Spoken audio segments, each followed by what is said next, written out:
మరణాత ఈరోజు దేవుని వాక్యం చదువుకుందాం. 1 యోహాను పత్రిక 5వ అధ్యాయం 14వ వచనం. ఆయనను బట్టి మనకు కలిగిన ధైర్యం ఏదనగా, ఆయన చిత్తానుసారం మనం ఏది అడిగినను ఆయన మన మనవి ఆలకించునన్నదియే.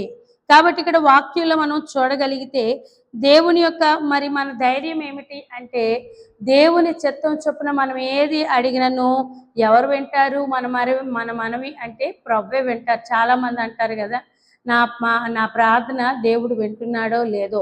కానీ ఇక్కడ చెప్పబడుతున్న మాట ఏంటి అంటే, మనము ఆయన చిత్తానుసారంగా ప్రార్థన చేసినప్పుడు దేవుడు ఖచ్చితంగా మన మనవి ఆలకిస్తాడు.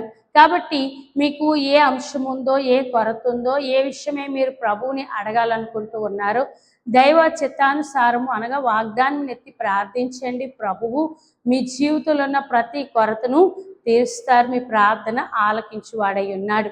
ప్రార్థన చేసుకుందాం. మహోన్నతుడా, సర్వోన్నతుడా, నీకు వందనాలు. అనేకులు నీ బిడ్డలైన వారు ప్రార్థిస్తూ ఉండగా వారి మరువి ఆలకించు దేవా, నీకు వందనాలు. ఈ దినము దేవా తండ్రి, నీ బిడ్డలైన వారిలో ఎంతమంది ప్రభా తండ్రి వారికి ఏ మనం ఉన్నదో నీ చిత్తానుసారంగా ప్రార్థిస్తూ ఉండగా ప్రభా వారి మానవి ఆలకించి గొప్ప కార్యములు చేయదు అనే ధైర్యం మాలో ఉన్నది గనక దేవా, అటువంటి ధైర్యం లేని వారికి ధైర్యం పుట్టించి దేవా వారి ప్రార్థనలు ఆలకించి కార్యము జరిగించుమని యేసు నామములో వేడుకొంచున్నాము తండ్రి. ఆమేన్. మరణాత.